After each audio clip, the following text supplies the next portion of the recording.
Buenas noches. A nuestro grupo nos correspondió árboles de decisión y clasificación.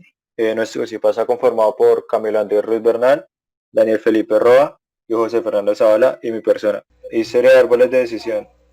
Dice que el uso de árboles de decisión tuvo su origen en las ciencias sociales con los trabajos de Sonkins y Morgan en el año de 1964 y de Morgan y Messenger el año 1979. Ambos trabajos fueron realizados en la Universidad de Michigan. El término de árboles es utilizado por la apariencia que tienen estos árboles a los árboles que normalmente conocemos, por su semejanza a que tiene raíces que van desde la parte superior hacia la parte inferior. La raíz, también conocida como nodo superior, en cada nodo se hace una partición hasta llegar a un nodo terminal o hoja, y también es llamado hijo. Cada nodo terminal contiene una pregunta en la cual se basa la división del nodo. Cada nodo terminal contiene, en el caso de árboles de regresión, el valor de la variable de su respuesta. Esos árboles de decisión son utilizados también en los trabajos de minería de datos, para usarlos como examinadores de datos o inducir las reglas para realizar las predicciones correspondientes. Entonces, los árboles de decisión. Los árboles de decisión son aquellos modelos de minería de datos muy comunes y estudiados y pues como tal, no precisamente por su capacidad predictiva, sino que son generalmente superados por otros modelos más complejos, sino que estos tienen una alta capacidad explicativa y facilidad para interpretar el modelo generado. Entonces ahí se tiene un ejemplo de un árbol de decisión en cuanto a el Titanic, de los supervivientes de la embarcación. Características de un árbol de decisión. Pues los árboles de decisión se caracterizan por ser gráficos y tener una forma analítica a la hora de ser representados los eventos o sucesos que se ven en estos. Estos pueden surgir a partir de una decisión asumida en cierto momento. Estos árboles permiten desplegar visualmente un problema y organizar el trabajo de cálculos que deben realizarse. Tenemos una terminología para cada figura del árbol de decisión. Uno de los más comunes es el nodo de decisión, que este nos indica una decisión que necesita tomarse en ese punto del proceso. Esto se representa mediante un cuadrado. Tenemos el nodo de probabilidad, el cual nos indica que en ese punto del proceso ocurre un evento aleatorio. Este se presenta por un círculo. La rama, entonces, nos muestra distintos campos que se pueden emprender cuando tomamos una decisión, ya sea de la ocurrencia de algún evento aleatorio. Esto se suele identificar como tal, pues como una flecha. Los pasos para el análisis del árbol de decisión. Pues cuando estamos haciendo un árbol de decisión, normalmente tenemos que primero definir el problema. Ya que tenemos planteado el problema, procedemos a dibujar el árbol de decisión. Asignamos probabilidades a los eventos aleatorios y en base a las probabilidades estimamos los resultados para cada combinación posible de alternativas en base a cada decisión que se vaya tomando. Resolver el problema obteniendo como solución la ruta que proporcione la política óptima, es decir, en base a la decisión final y lo que se quiere resolver en base al problema planteado en el primer paso, entonces se llega a la solución más óptima dependiendo del porcentaje y las decisiones tomadas. Para poder realizar un árbol de decisión, muy importante seguir esas reglas. La primera de esas reglas nos dice que al comienzo del juego se va a dar un nodo inicial que no es apuntado por ninguna flecha y este va a ser el único del juego con esta característica. Entonces, como podemos ver, entonces la segunda regla nos dice que el resto de nodos van a ser apuntados por una flecha. La tercera regla nos dice que de esto se puede deducir que hay un único camino para llegar del nodo inicial a cada uno de los nodos. O sea, nos dice que no hay varias formas de llegar a la misma solución final. En la cuarta regla nos dice que los árboles de decisiones que se eligen son lineales y a medida que uno va seleccionando una opción se van cerrando las otras. Por ejemplo, en este caso vemos que de evolución se abre a normal y a irregular. Entonces, al abrirse irregular, la normal se va a cerrar y ya va a terminar su ciclo, por así decirlo. Entonces, siguiente, los árboles de decisión tienen unas ventajas. Una de estas es que es muy fácil de entender, tiene un uso es más entendible, es muy útil en cuanto a la exploración de datos ya que identifica la importancia de las variables a partir de cientos de variables, menos limpieza de datos, el tipo de datos no va a ser una restricción y es un método no paramétrico. Siguiente, por favor. Hay que tener en cuenta que también tiene unas desventajas, las cuales son el sobreajuste en cuanto a la pérdida de información y pues es un poco inestable, ya que pues un pequeño cambio en los datos va a modificar ampliamente la estructura del árbol.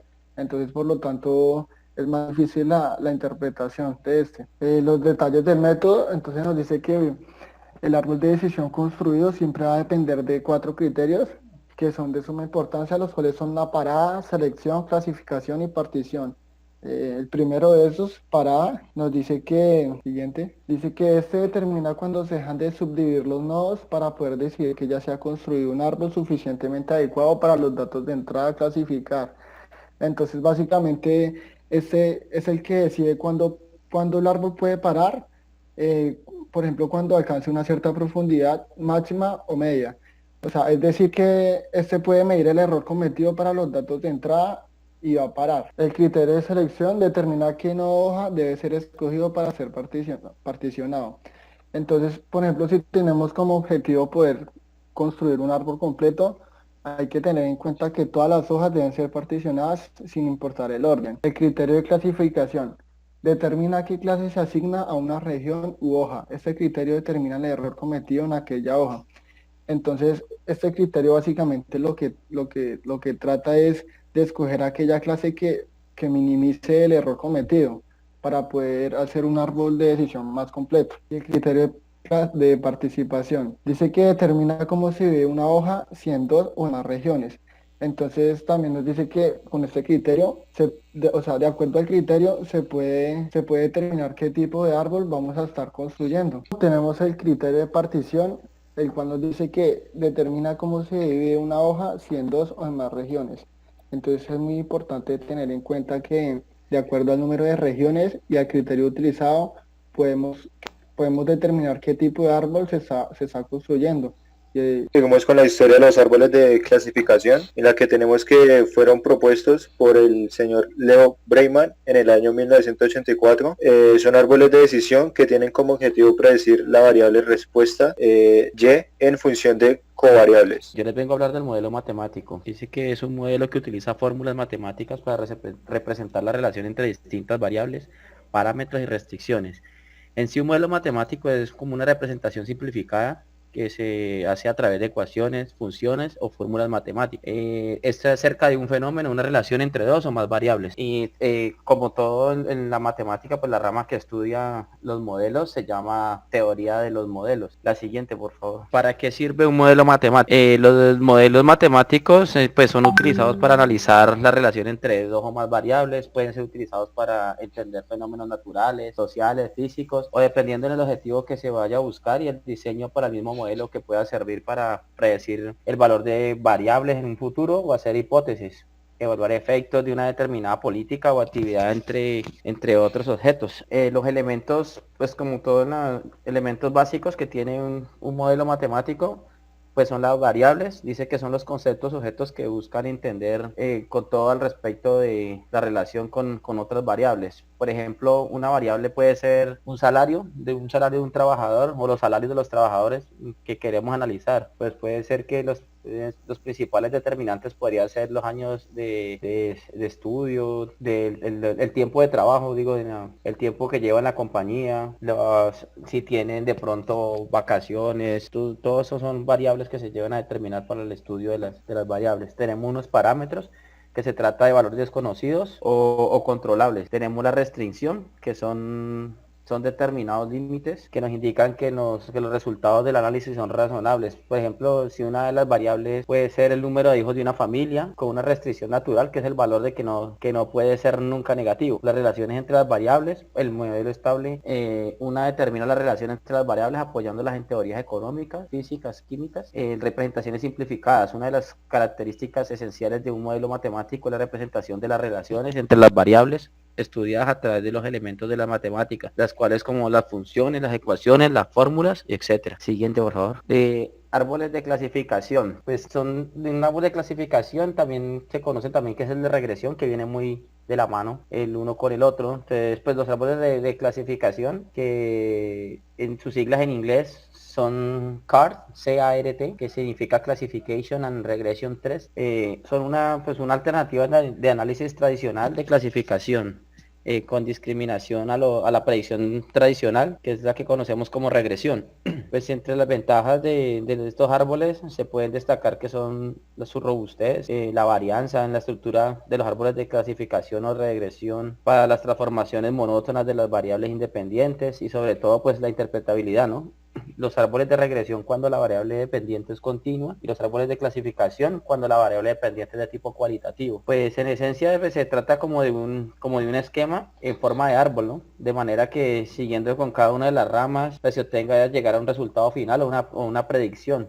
Pues la clase de pertenencia o clasificación para el valor que tomen y los individuos que cumplen pues las propiedades que se han ido exigiendo en las distintas bifurcaciones, que son como las ramas de los árboles. Los árboles de decisión, ¿cómo se construyen? Pues se construyen mediante un algoritmo conocido como segmentación recursiva, que es el proceso pues que se va dando paso a paso para esta construcción. Pues existen pues principalmente hay tres procesos, ¿no? Tres procedimientos: el child, el quest y el car, que es el que estábamos hablando, pues en que encontramos pues ser relativamente sencillos y no fácil de implementar en un programa que se llama R. ¿Cómo se hace?